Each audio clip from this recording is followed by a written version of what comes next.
Hey there everyone, I hope you guys are doing well. We are going to talk about transformers today. Transformers are those electric devices that are used in many applications such as TV sets, power distribution stations, and many other applications. And the reason we need transformer is that for many purposes, sometimes your TV set receives a voltage signal that is 120 volts. Some TV sets require more than that, like 5,000 volts. So how do you make those 120 volts 5,000 volts? You use a transformer.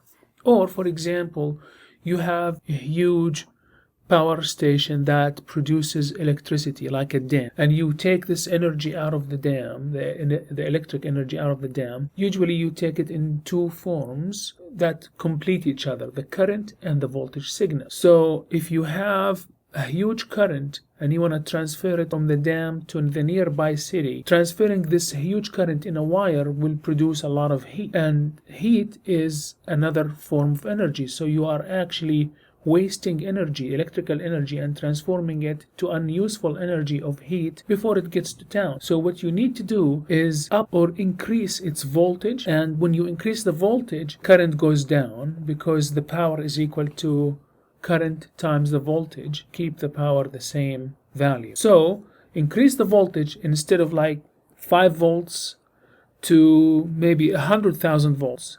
Then the current will go down by the same ratio. The current is small now. You can transfer it easily in the wires without wasting a lot of energy.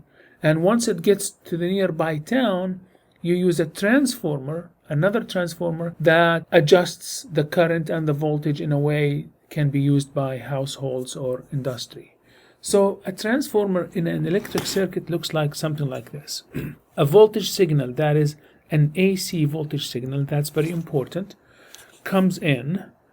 So as it's coming in, there's current going through here and through here. There's first of all here inside this coil is what we know as a self-inductance. But as the current goes here, goes up and goes down, so the current increases and decreases. And what that does is that it makes a magnetic flux here, because when there's a current, there's a magnet.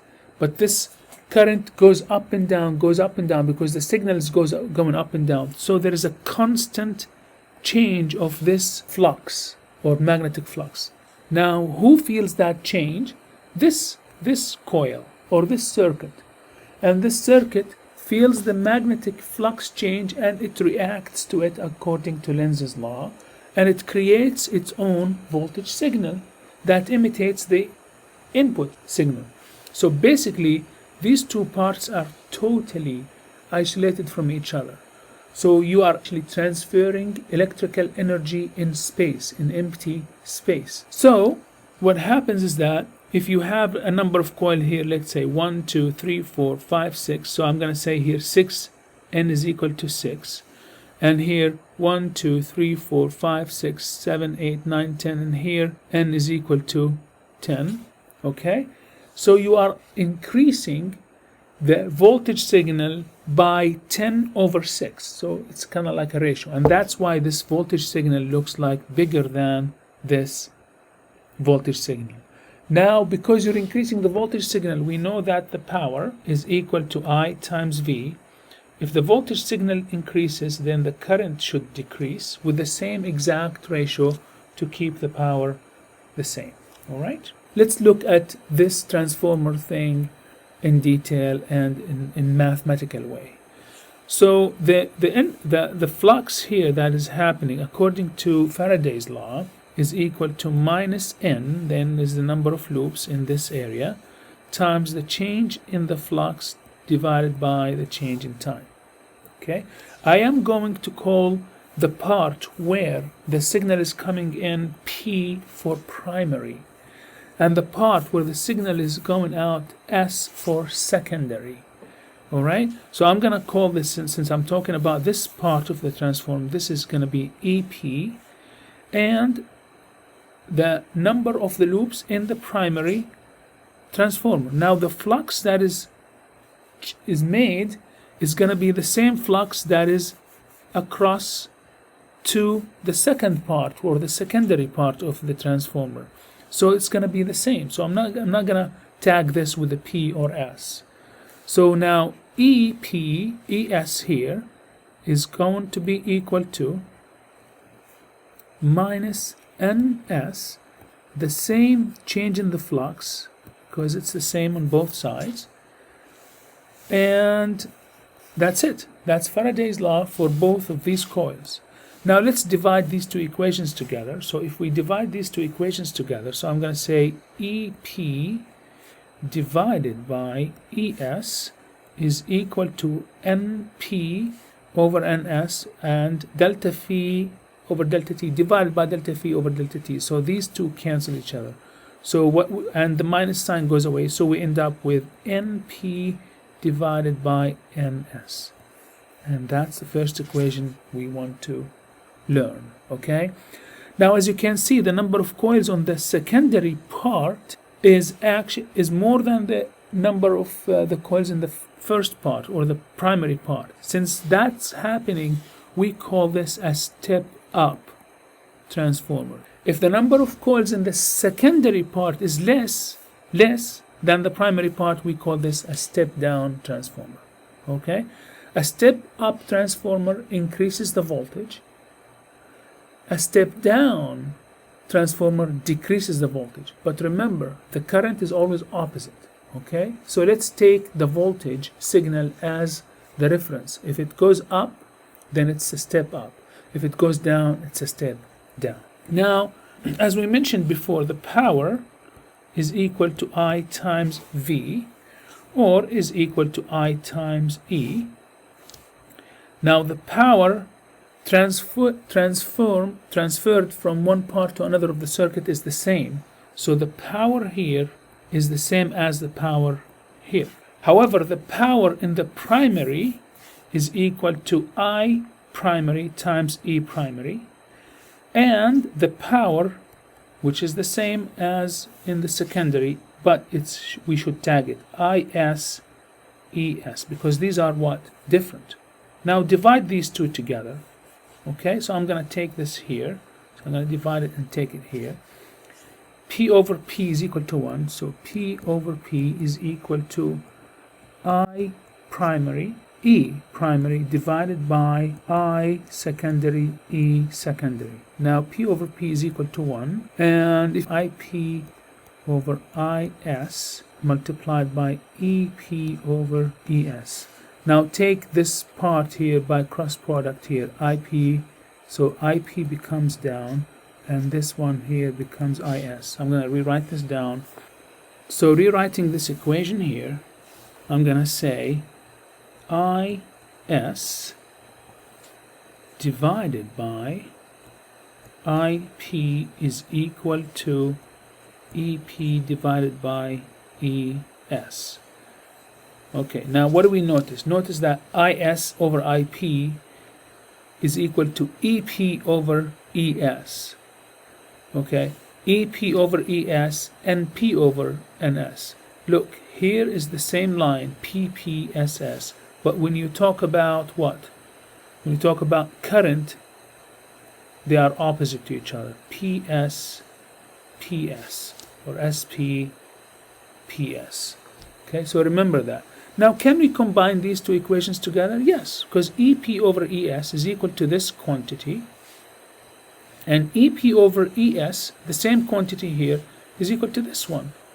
So we can write this whole equation in one nice equation. I'm going to write it down here. EP over ES is equal to IS over IP, and it's also equal to NP over NS. So this whole thing is one equation that describes fully the function and the operation of the transformer. It tells us that if the number of the loops in the primary is bigger than the number of loops in the secondary, then the voltage in the primary is bigger than the voltage in the secondary, and the current in the secondary is bigger than the current in the primary. Okay? All right. The application of this equation is fairly simple. There's not much there hard to do. Okay? And that's it for transformers. Transformers, you use what we call mutual induction, because this here, mutual induction, when we say something mutual, you should know that they are both equal. So mutual force, like electric force between these two charges, the force on this one is equal to the force on this one, but they are mutual.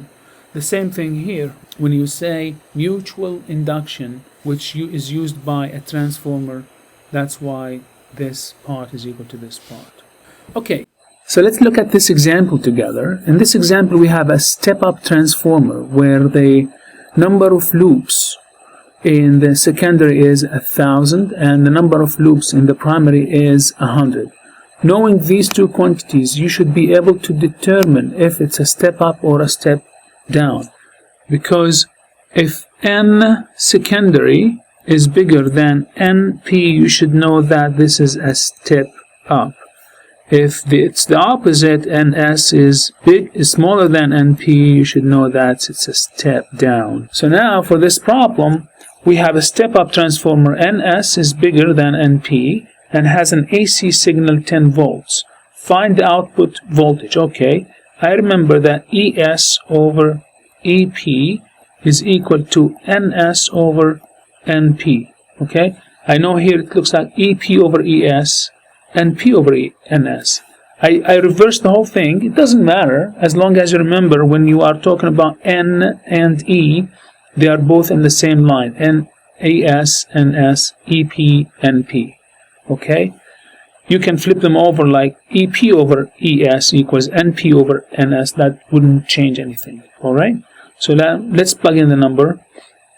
ES, so has an incoming signal, so we don't know the output. The output is what? ES. So ES divided by EP, which is the incoming one, 10 volts, must equal NS, which is 1,000, divided by NP, which is 100. Now 1,000 over 100, we have 10, which means that ES cross multiplication, we have 100 volts. So we have as an output signal 100 volts, and that makes sense. So you are multiplying it by the ratio of this. Ratio is 10. So what's input is 10. Since it's a step up, 10 times 10 is 100. You can just do it as quickly as this much, as this way. Now if the power of the transformer is 550, okay, so they're giving us the power. We know the power is equal to I times V, which is I times E, okay. Then the power is given as 550. If I'm looking into IS, I can do this in secondary for the secondary part. So find IS. So let's find IS, and ES is given to be here 100. So from there, IS is equal to 550 over 100, and that will give us 5.5 amps. Now for IP, you can use the same equation. Power here, it's the same thing. IP, EP. And IP we need to find. So the power is the same. 550 is equal to IP, EP. EP was given to be 10. And then we can find I is equal to 550 over 10, and that's 55 amps. So in the primary, the current was much larger than the current in the secondary, and that makes sense. The secondary, we multiplied the voltage by 10, so we have to divide the current also by 10 in the secondary. And that's it for this problem. Thank you very much.